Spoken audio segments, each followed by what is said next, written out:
Yo, Bakayalo Konoyalo, petite review de l'épisode 4 saison 2 de The Promised Neverland. Et oui, les bébés qui vivent en paix dans un nouvel orphelinat. La vie est belle, on est toujours dans ce monde des bisounours, c'est le conte de fées et ça me fait super chier. Alors oui, début d'épisode, petit stress par rapport à l'appel de Minerva. En fait, c'est vite désamorcé, c'est juste un appel enregistré. Moi, je croyais vraiment il allait y avoir de l'action. Je me suis dit, ah ouais, c'est bon, à peine arrivé, Emma et les autres se sont fait repérer, vas-y, va y avoir des monstres qui vont débarquer. En fait, non. En fait, Minerva, c'était un ancien papa, on va dire.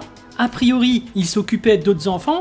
Ok, ça s'explique. C'est pour ça qu'il a pu placer des indices dans les livres, les bouquins. Je pense que quand t'es une maman ou un papa, t'as quand même une plus grande marge de manœuvre. Et même, j'ai l'impression que ce Minerva, c'était pas forcément un papa. Genre, c'était un ancien fugitif qui autrefois était papa, mais qui s'est fait repérer, puis poursuivi pour trahison. Enfin bref, le mec, il a eu le temps de comploter et de mettre en place pas mal d'indices, des jeux de pistes à partir d'un stylo, et ce stylo, mine de rien, c'est un outil technologique assez récent. Ça projette des hologrammes, ça réagit en fonction du lieu où t'es, faut mettre des mots de passe comme future pour passer à la suite. Non, quand même, Minerva, il a dû mettre du temps pour élaborer tous ses livres et son putain de stylo. Le mec, il a pas chômé pendant tout ce temps. Mais alors, je me dis un truc, si le mec était si en avance d'un point de vue technologique, il en est où maintenant? Il s'est échappé dans le monde des humains?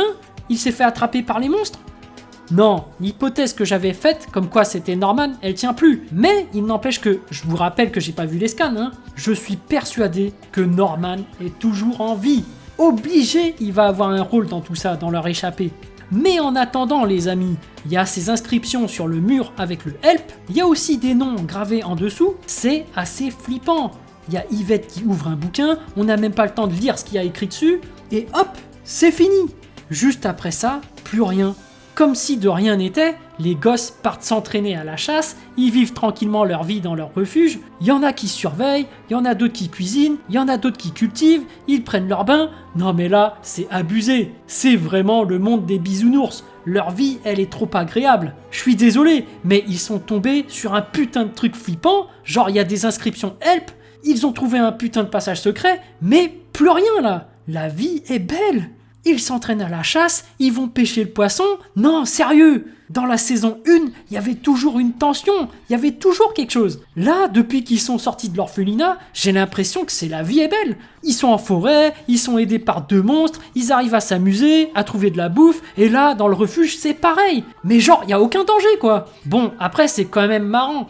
Ce passage avec le rouquin pianiste qui a été désigné au sort pour goûter le poisson, ça m'a bien fait marrer. Il a fait son petit caprice, non je mange pas, sinon je joue plus au piano. Et là, t'as tout le monde qui a cédé. Mais genre, ça y est, tu sais faire du piano, t'as une emprise sur tous les autres gamins. Mais lui, en fait, il a un totem d'immunité. Et en vrai, dans la vraie vie, moi j'ai qu'une chose à dire. C'est que quand tu vis en communauté avec d'autres personnes, faut maîtriser la musique. Moi, par exemple, mon patron, au travail, à chaque entretien annuel, c'est bon, le mec, il me joue du pipeau. Ouais, tu comprends, c'est la crise, c'est le confinement, tout ça, tu seras pas augmenté, voilà. Bref, dans la vie, faut maîtriser un instrument de musique, les amis. Non, je déconne, parce que par la suite, il y a des mecs de l'armée qui débarquent. Je me suis dit, ah, enfin de l'action, enfin de la tension. En plus, comme je l'avais dit, il n'y a qu'une entrée. Les gamins sont pris au piège. Par contre, ce que je comprends pas, c'est pourquoi il y a des gens de l'armée qui viennent, des militaires. Les mecs, ce sont des humains, parce qu'à la base, on est sur le territoire des monstres. Pourquoi il y a des humains qui débarquent comme ça? Et c'est qu'après que tu vois Isabella, il y a un monstre et la grand-mère qui vont la voir, ils disent « Bon on te laisse une chance de survivre ». Ils vont lui proposer un compromis, on reviendra sur ça plus tard. Mais c'est à ce moment que j'ai compris. C'est que la grand-mère représente le monde des humains et le monstre représente celui des monstres. Et puisque la faute provient d'Isabella, donc d'une humaine, c'est la grand-mère la responsable. Et c'est pour ça qu'elle envoie les militaires.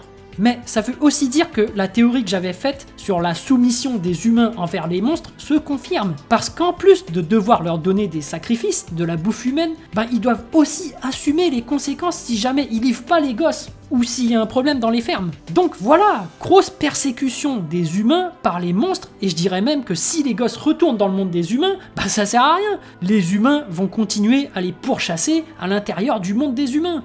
Enfin bref, dans leur chasse à l'homme, les gosses s'en sortent plutôt bien. Quand même, en phase 2, c'est quand même des militaires, ils ont des mitraillettes, eux ils ont que des petites flèches, normalement ils s'en sortent pas. Mais comme ce sont des premiums, les militaires n'ont pas le droit de leur tirer dessus. Et les gosses, ils sont intelligents, ils vont quand même leur tirer dessus avec leurs arcs et leurs flèches. Donc leur échappée s'explique. Et pour clôturer l'épisode, ça se termine sur un retour d'Isabella. Les monstres ont trouvé un compromis pour elle, pour qu'elle sorte et retrouve les gosses. Et là, je me suis demandé, qu'est-ce que ça peut être? Parce que la meuf, elle a une bombe au niveau du cœur. Ils ont dû lui promettre un truc du genre, tu vois, l'amoureux de la saison 1 là qu'elle avait, le mec qui faisait de la musique. Ils ont dû lui promettre que, voilà, si tu réussis à capturer les gosses, on te remet avec lui, quoi.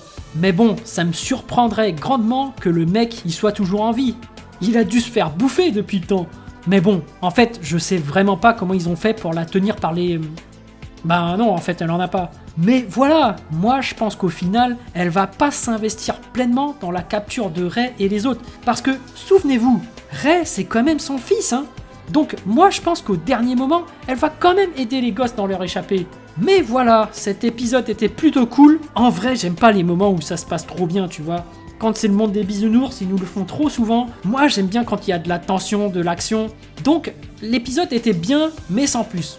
Voilà, j'espère que cette vidéo vous a plu. En tout cas, moi, j'ai vraiment envie de savoir ce que vous avez ressenti et j'ai hâte de lire votre message en commentaire. Évidemment, un petit pouce bleu fait toujours plaisir pour un petit artisan comme moi. Et bien sûr, si vous voulez suivre toute l'actu de ma chaîne, abonnez-vous. Sur ce, je vous dis à plus.